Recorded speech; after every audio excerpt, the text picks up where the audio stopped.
I used to think that the goal of good copywriting was to be clever, but then over time I learned something that a confused mind won't buy. With that alone, I've discovered it's better to be clear, not clever. So what actually converts is clarity, because when they understand exactly what you do, who is it for, what do you offer, once you become more clear on your messaging, that speaks more volumes than trying to be clever, because if it doesn't hit, it doesn't hit. And if people have to think too hard, it's almost like a joke. If you have to explain the joke, then it wasn't a good joke, it didn't land, right?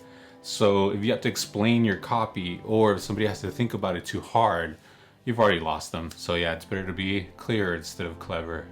One easy way to be clear is just to tell stories. Now, I hate that people say that and they don't explain how.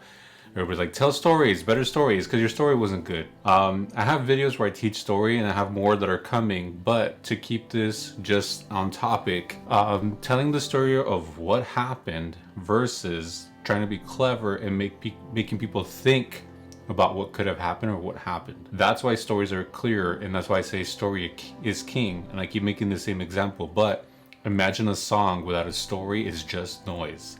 So your content, whether it's copywriting or whatever, but today we're talking about copy, if it's clever and if people have to think a little too hard, they're not going to get it. So you wasted all this time and resources or whatever just for it to work. So if you can remember and think about it like this, clarity builds trust, and trust leads to actions. In this case, or in your case, whatever it could be.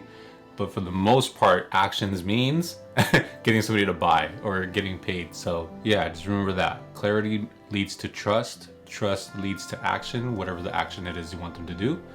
But yeah, I think that's a good way to see it. So storytelling shouldn't be used as a tactic or a way to get like somebody to buy. It's about helping people understand, or also letting them feel that you understand them. Because when you can tell a story that relates, it's so much easier to say, okay, he or she understands exactly what I'm going through. And that connects more.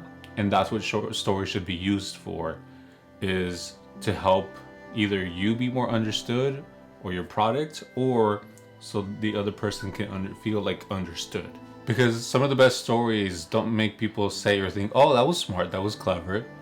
The best stories help people say, that makes sense. So when it comes to marketing, your how clear you are should answer questions, not create new ones, which is what trying to be clever does. Because that way people can think, okay, is this for me? Is this gonna work for me? Or how is it gonna make me save time or money? Usually. And when your story or your clarity answers those questions, conversions just become a lot easier. You don't have to sell or convince anything to anyone. So naturally, there are exceptions to every rule, right? So like, if you can be clever and clear or without losing clarity, then that's the secret sauce. It is harder, but for example, one ad that comes to mind is when the Google Pixel 10 came out. And I love how clever they were when saying, I can't remember the whole thing, but it was something like, if a feature that is coming soon, that has taken over a year and you're still waiting, then I don't think you need to continue waiting. You should change your phone or something like that. I wish I could remember, but it was so good and so clever. Yeah, it's true. If you're banking on a feature that's coming soon, but it hasn't come soon, maybe you should change your definition of coming soon, as in like it's not coming. It's better to change to what's already here. So that was so good. I like their marketing. There was another one that I saw online on Instagram. It was like about a watch, about how they use the exact same quality steel, glass, everything as a Rolex. And I love the way they phrased it at the end. It was so clever, but clear, saying along the lines of paraphrasing that if you're gonna feel like you're buying an imitation or buying a fake because it's not a true Rolex, but if you need the Rolex to feel and pretend like you're somebody, then maybe it's not the watch that's fake. As in like, you are being fake, because if you need that, then you don't have confidence in yourself, or you don't have that image. So like, that was so clever but clear, because it wasn't trying to be ambiguous. You could still understand. So if you can find that sweet spot, it's very hard.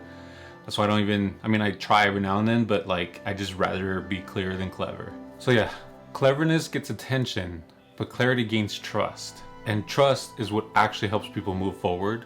to whatever it is you're talking about or selling or offering. So just remember that next time you're writing copy. And what I mean by copy, I should have said this first, but I think I want to end with this, is copywriting is basically using words to either persuade or help sell something. Even when you're writing a caption for an Instagram post, that's technically copy also, because it's language that is supporting, or written that is supporting the overall image, right? So next time you think of your caption, or if it's copy, whether it's ad copies or whatever it is, just think about it first, clarity over cleverness, and then check if you can add something that's clever but still maintains the the clearness after. Then you found the sweet spot. But better to be safe than sorry, because yeah, if you're trying to be clever and nothing's happening, is because you're confusing people, and a confused mind won't buy or move forward or buy in or whatever, right? Anyways, I just wanted to share that with you this week, because I think I'm in my copywriter mindset right now, or mode. So I wanted to talk about that, because that was a huge shift for me, because I thought in order to be different, you had to be clever. And it turns out everybody's doing or thinking that too. So the more clear you are, what's actually different is what you say, not how you say it. But anyways, cool. I'll see you next week. Thanks for coming out and watching this. If you made it to the end, I really appreciate you. Also, shameless plug, because why not? I made this shirt. So if you like it, you're interested in checking it out, I'm gonna put the link in the description. I just wanted to do a little plug. I mean, why not? I made it, proud of it. But yeah, I'll see you next week. Take it easy.